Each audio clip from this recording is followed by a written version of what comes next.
In this video, we're going to take a look at an improvised solo that I did over the Christmas standard, I'll Be Home for Christmas. It's Paul Tobey here from Jazzmentl.com.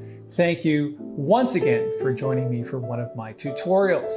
This one's going to be interesting. I had a request from someone online to transcribe this particular solo, which I actually recorded last year. It's a couple of choruses, and there's some key areas that I want to focus on in this video to give you some ideas for when you're soloing over this tune and of course other tunes as well. The way this is going to work is I'm going to play a little bit of the recording and then show you the transcribed sheet music that I've taken the time to write out. We're going to start off the recording with just a few bars of the melody, which I'm pretty sure you'll recognize, I'll Be Home for Christmas. I did a tutorial about this reharmonization earlier. I'm going to put a link to that tutorial up here in the corner. Let me play a little bit of the introduction.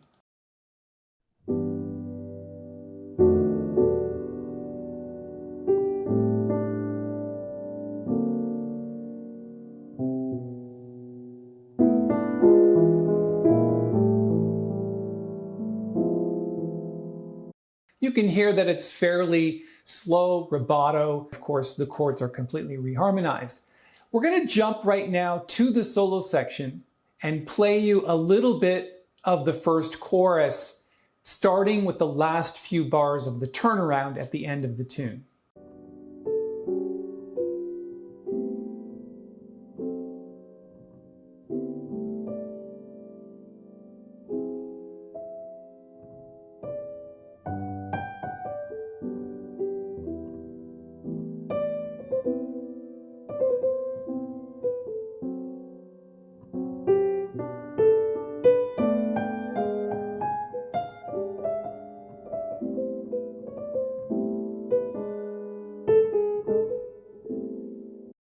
All right, let's pause there and go and take a look at the sheet music. We're going to scroll down to where that turnaround is at the end of the tune.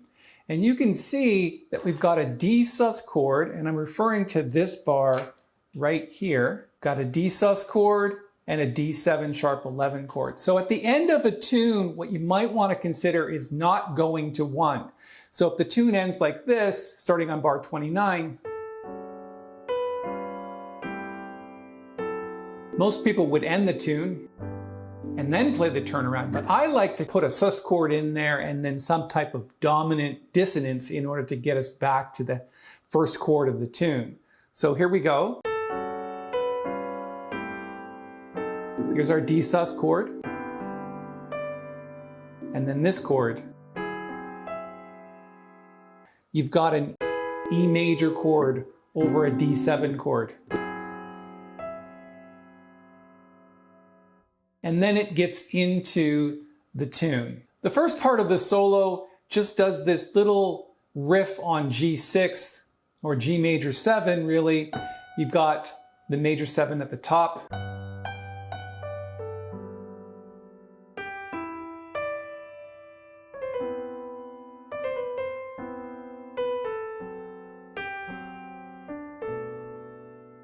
The only other thing that I would focus on in these first 4 bars is really this section right here where you've got a few enclosures. So that means you've got multiple notes leading to a destination note. So this would be the destination note here and here. So the first one just slides down from D, and the second one does an enclosure over and back to the destination note. And it's quite effective to do things like that.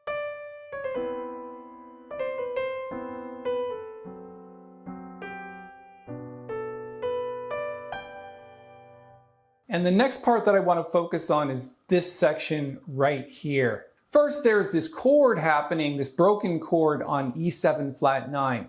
So when you get to the third of the chord, the next few notes make that diminished chord.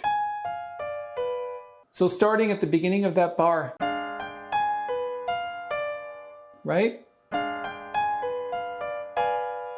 It's a B diminished chord, which is really an E7 flat 9 chord. So if you take a look at the 3rd, the 5th, the 7th, and the 9th, the flat 9, that makes your diminished chord just make an inversion out of that. okay? And that's what's so great about soloing, is you really want to capture the essence of the chords.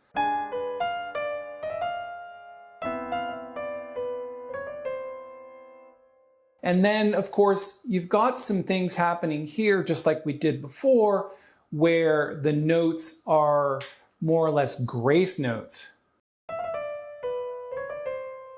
So we had that destination note before up here. It's a C. Same thing here, except we're approaching it a little bit differently.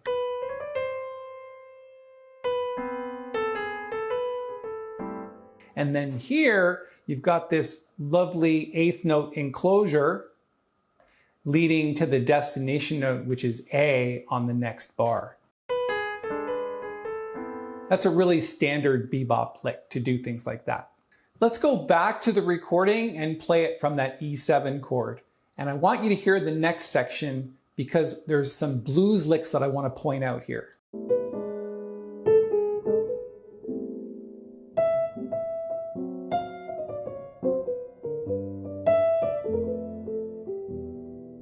What I want to do is focus on this G chord here and the progression that happens. So if you take a look at the bass line is falling to become E minor 7. So you've got G and then a 10th on F and then E minor. And if you look at the melody note, I like lines like that because they're very bluesy. So it's really focusing on the sharp 9 of the chord. You've got these grace notes from A to A sharp to B, like that. And then a blues lick here on E minor 7. So the whole progression.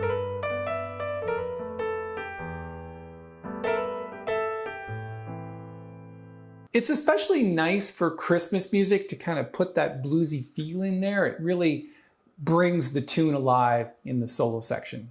Let's go back a bit in the recording and hear that again, and then we'll move on to the next section.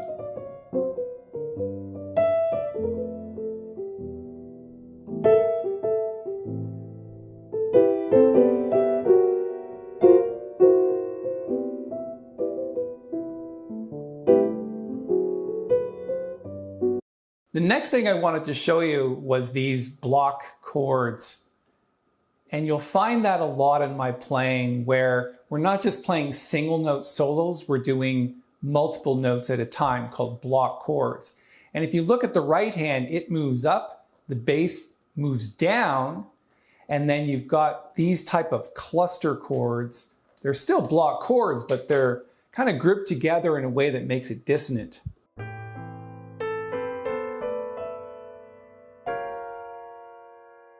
So if you take a look at the chord, it's basically a G minor 7 flat 5 chord with an F. But if you analyze that chord, you've got the 3rd, the flat 9, and the 7th of A7 flat 9. And you've got this major 2nd in the bottom here. So you've got this cluster chord happening, which is quite nice in the context of the sound.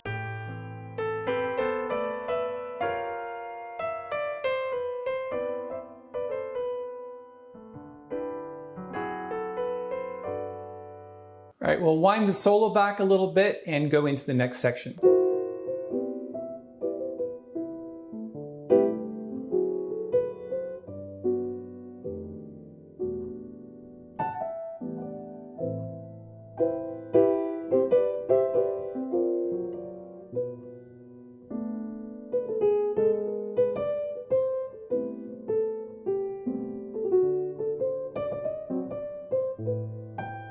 And the bar that we want to focus on is this D7 here, where we're basically spelling the chord up to the flat 9.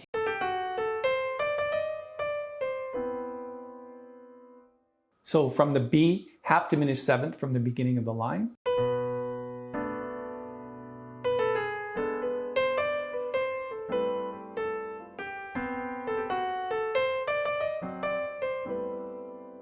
It makes a nice bebop line. Then from bar 57,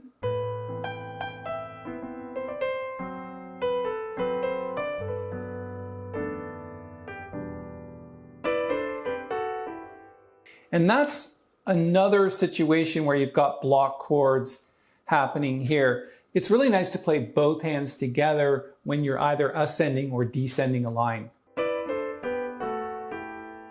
Okay, so try to work things like that into your solos. Let's go back and listen to the recording and go a little bit further.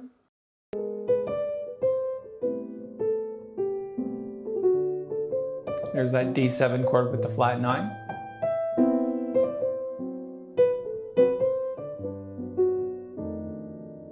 Here's the block chords.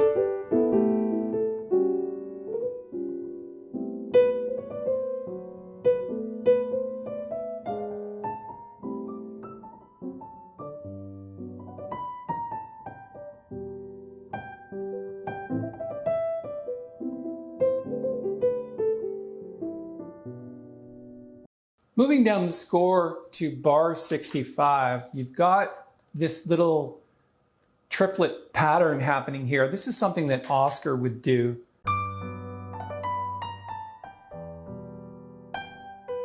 And here we have this repeated rhythmic pattern.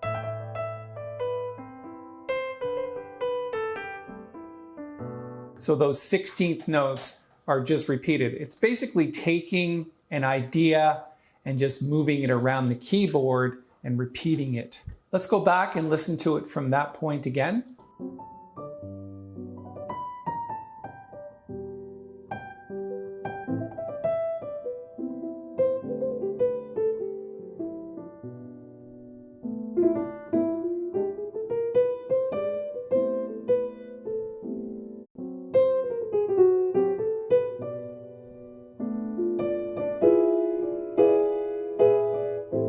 Nice block chords there.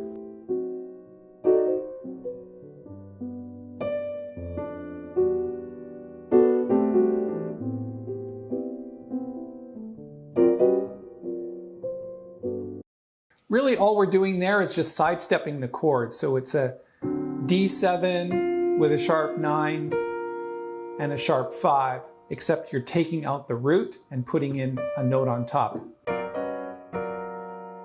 This is something that you learn when arranging for things like big band. So trumpets up here, trombones in the middle. Okay, let's go back and listen to that.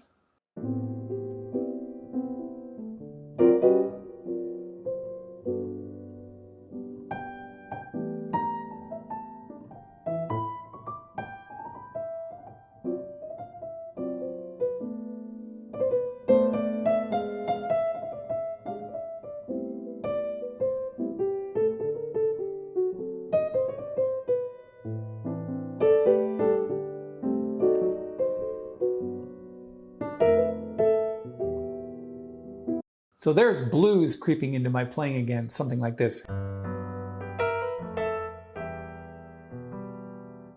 Okay, keep going.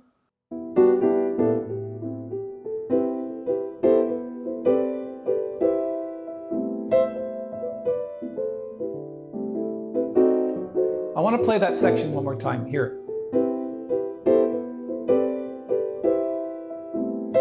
So what happens there is the left hand is accentuating the rhythm. So if we go down to where that appears here on the A minor 7th chord, you've got the left hand basically accenting every 3rd, 8th note, like this. While the right hand is kind of playing block chords, the left hand is just basically accenting. Pairing block chords and these rhythmic patterns, it just makes your soloing that much more interesting. Let's go back and listen to that again.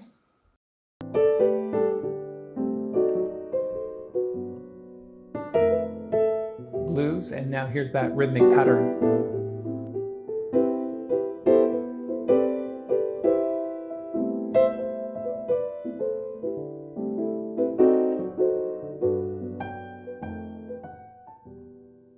And then it goes on and does another chorus. So basically what I've done is transcribed 2 entire choruses along with the reharmonization of the melody.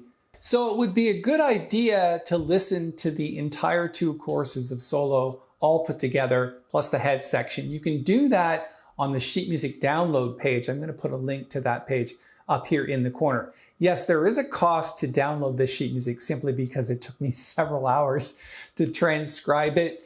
And while you're here, if you could just reach down and click the little thumbs up button, it really helps us here at the channel. And if you want to subscribe, please go and do that and hit the bell and we'll notify you of all the upcoming tutorials that we're making. And if you're looking for other Christmas sheet music which has entire arrangements and solos written out, one of the more popular ones is Vince Guaraldi's Christmas is Coming. The entire transcription of the tune and Vince Guaraldi's solo is talked about in this tutorial. You might want to check out that one next.